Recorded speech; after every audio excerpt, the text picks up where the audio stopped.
note d'opposition relative à la visite du chef d'État français en République du Congo. Le consortium des associations pour la promotion et la gouvernance démocratique et l'État de droit, en sigle CAPGED, saisit l'occasion de la visite d'Emmanuel Macron, président de la République française en République du Congo, pour remettre en surface la situation préoccupante que vit le peuple congolais en matière de gouvernance, des droits humains et de démocratie. Nous rappelons qu'en 2022, le Congo a été classé sur la liste des pays à régime autoritaire par le groupe de presse britannique The Economic Groups, avec un indice de démocratie de 2,79%. Il occupe la 136e place dans le monde sur 167 pays et 33e place en Afrique sur 50 pays. Aussi, en matière de corruption, notre pays est classé par Transparency International sur le top 10 des pays les plus corrompus d'Afrique. Ainsi, la visite d'un chef d'État français dans un pays à régime corrompu et autoritaire est sujette à des controverses.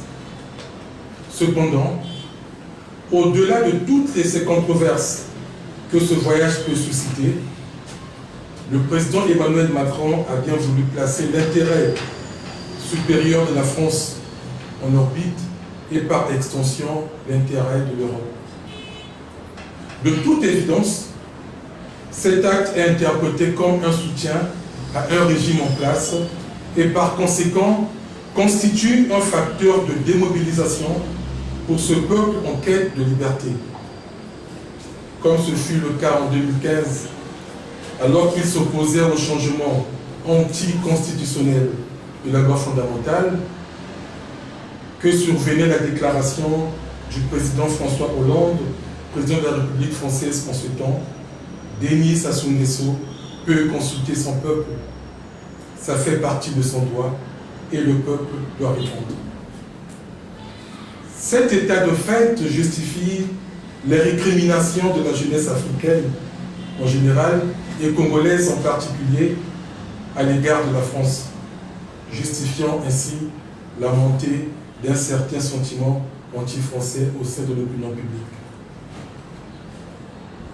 Mais en tout état de cause, notre pays étant lié à la France par son histoire, ses relations économiques est pour nous l'occasion de partager, toute proportion gardée, les préoccupations du peuple et les attentes de la société civile en matière de droits humains, de la gouvernance économique et démocratique.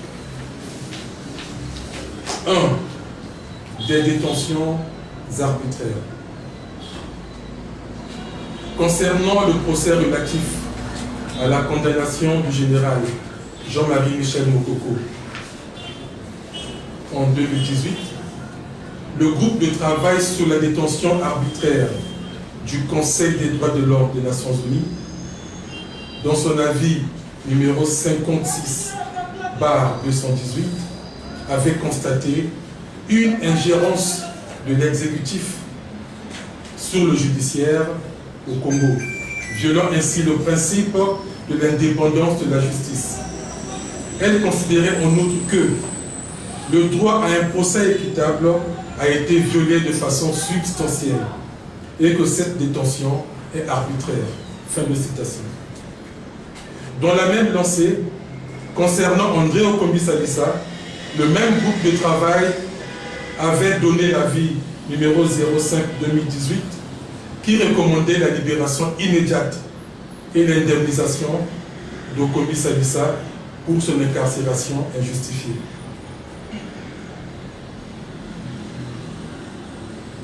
À cet effet, plusieurs voix se sont levées pour réclamer la libération de Jean-Marie Michel Mokoko et de André Okombi Salissa, tous les deux anciens candidats à l'élection présidentielle de mars 2016 et reconnus par l'opinion publique comme des prisonniers politiques. Le CAP GED plaide pour que le chef de l'État français porte une attention particulière sur la situation des détenus politiques au-delà des intérêts diplomatiques et géostratégiques que revêt sa visite. 2. Sur les disparitions forcées. Les cas de disparition forcée sont très nombreux. Pour s'en rendre compte, il suffit de scruter les différents rapports des organisations de la société civile qui œuvrent pour la promotion et la défense des droits humains. Dans ce registre, nous pouvons citer le cas du nommé Nzungani Djambote Joël, âgé de 28 ans, qui a été arrêté le 6 novembre 2021 à Pointe-Noire et porté disparu dans les locaux de la gendarmerie nationale à Brazzaville le 12 novembre de la même année 2021. Des cas d'exécution sommaire et de mort en détention. Les cas d'exécution sommaire ont été à plusieurs reprises dénoncés et répertoriés dans les rapports des droits humains, mais la situation n'a guère évolué. À titre d'illustration, Ibarra Legrand, âgé de 17 ans, a été froidement abattu le 30 juillet 2022 par un agent de la Direction générale de la sécurité présidentielle à Talamaï, Brazzaville. Par ailleurs, plusieurs cas de mort en détention sont enregistrés aussi bien dans les maisons d'arrêt que dans les commissariats. À bien des égards, les prisons sont devenues des mouroirs.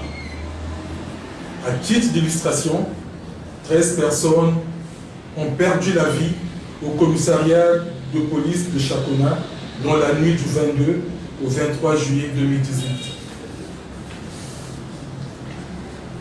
De la mauvaise gouvernance, la gouvernance de la chose publique est marquée par des détournements massifs des deniers publics et le refus des autorités de déclarer leur patrimoine.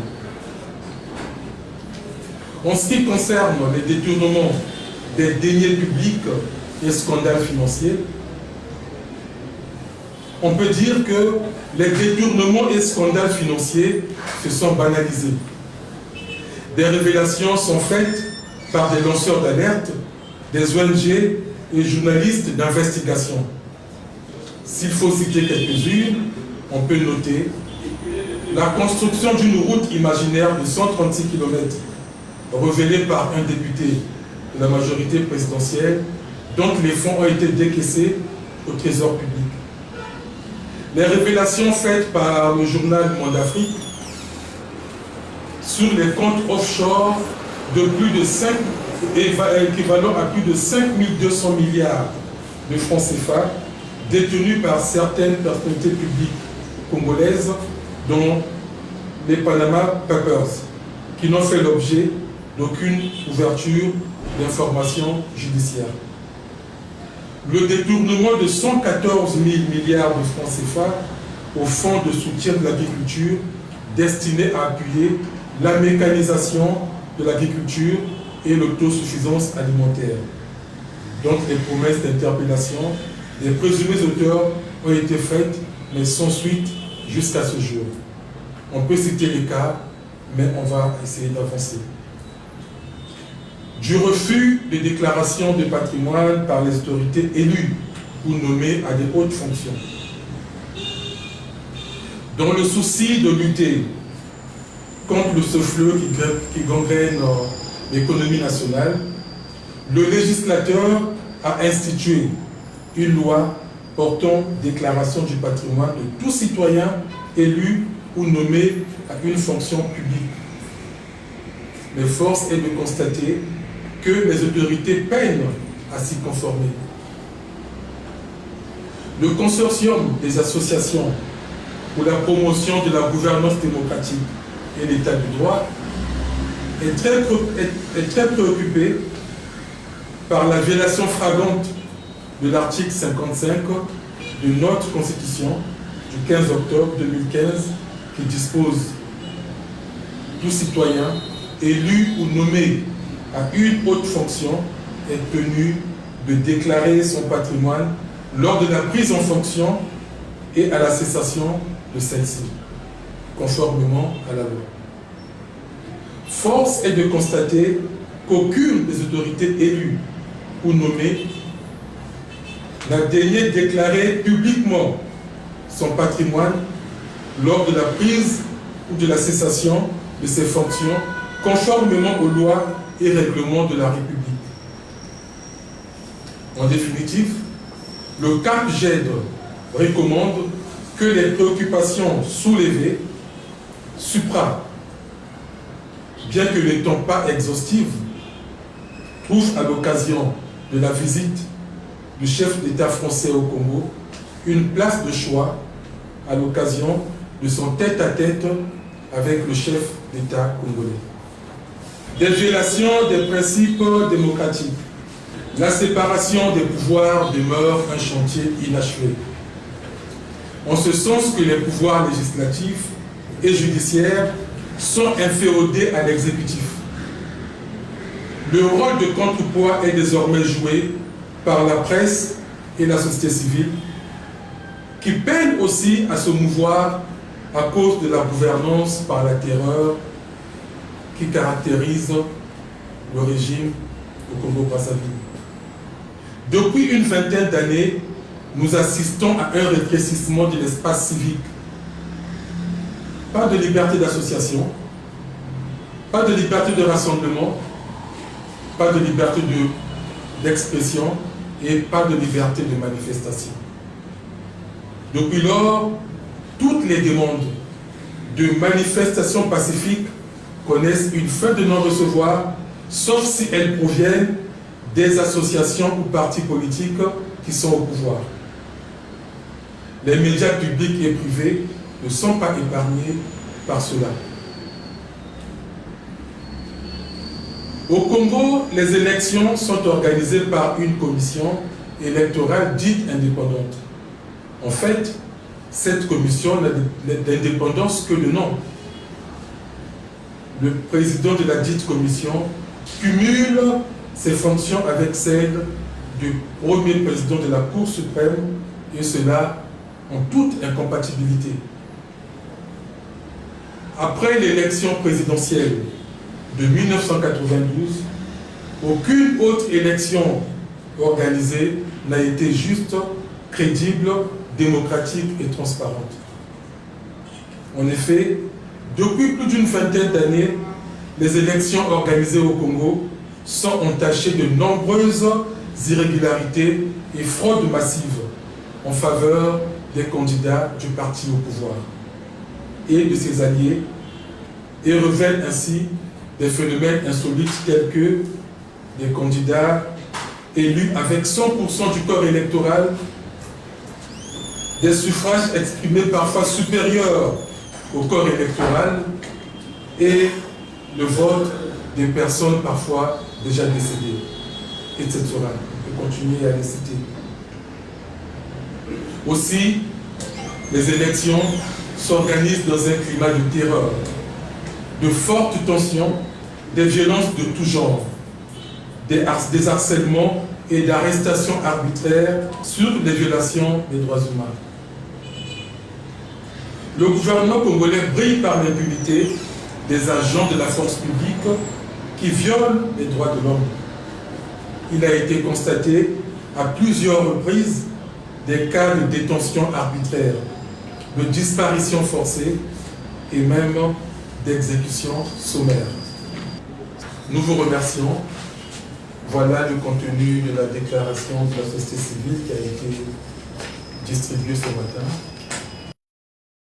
Boye. Tata mokonzi ya mboka France ya azoyaka na mboka na biso. Tolobi na ye ke ozoyaka wana bino tango boyakaka boya kopesa mikonzi na biso makasi. Metango ozopesa ye makasi na kati ya makambo ya mabe eza malamu te. Yango tolobi na ye que mboka na biso etamboli ya na makambo ebele eza mabe. Eloko ya liboso eyali eloko babengi droit de l'homme awa tozo respecter yango te. Bakanga bato na boloko kilikili na boloko banyokola bato bazo boma bato na ndenge ya ko makambo wana eza malamu te. Soki pe toke na nzela ya vote moyibi eleki vote tout depuis 92 kaka moyibi na moyibi vote ya mabe batika bizaleli wana vote ya miyibi babongisa likama vote. Eloko mosusu pe tolobi mosolo ya l'État. Mbongo ya l'État ni mbongo ya bakongolais tout. Ekomi mwa liboke ya bato moke bayibaka mbongo tout ya mboka après mboka makambo oyo etambola malamu te. Yango tolobi makambo wana pe batika. Yango to profiter na oyo président Macron azoleka awa a rappeler na gouvernement makambo wana. Lokola ye ayi tozomona ngo on dirait ayi pona ko soutenir pouvoir. Mais na occasion wana pe a rappeler na pouvoir makambo mabe wana botika. Bizaile mabe botika. Yango déclaration de sali lelo na tina wana. Bon, ya TTT kuizulu ya mfumo wa bwala ya France na Congo na yakele samna beto soutien ina France kena sala samna Congo. Mais beto zaba que si beto baka mambo inu lutaka na bwala beto na 2016 2015 na référendum mfumo ya France zunzaka diambo mosi que fumu ya Congo lena ku lomba na babantu ya yanji na se prononcer sam na uzaba si yanji lena ku balula misiku ya bwala le yanji zunzaka makina batu mingi limbanaka donc mambu ibana bazula sala sama ku balula mambu salamaka diave parce que France isaka soutien na régime à Congo Brazzaville. Donc ni yao bitnizunza que Emmanuel Macron yana kuizaka bituzaba kana kuizave na kuizunza na mamba Congo mais ina kubumama yana ndizunza mamba Congo.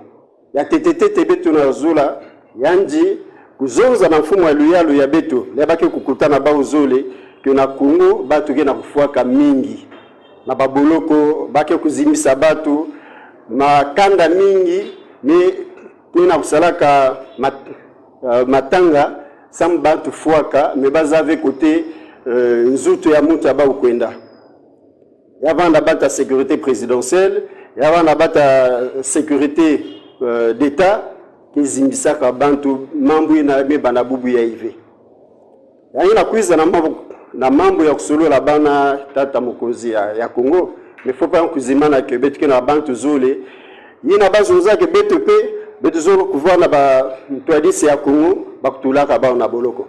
Donc là ba ke solo là il faut battre la mambo yina pour que Congo se développer il faut que batu na basika mutinu gabome sala na bilumelu tamé sala dialogue ba mi solo la ba politicien mais solo ba mi ku ziti samikano ba ke ku sala samna ba élection na kuiza.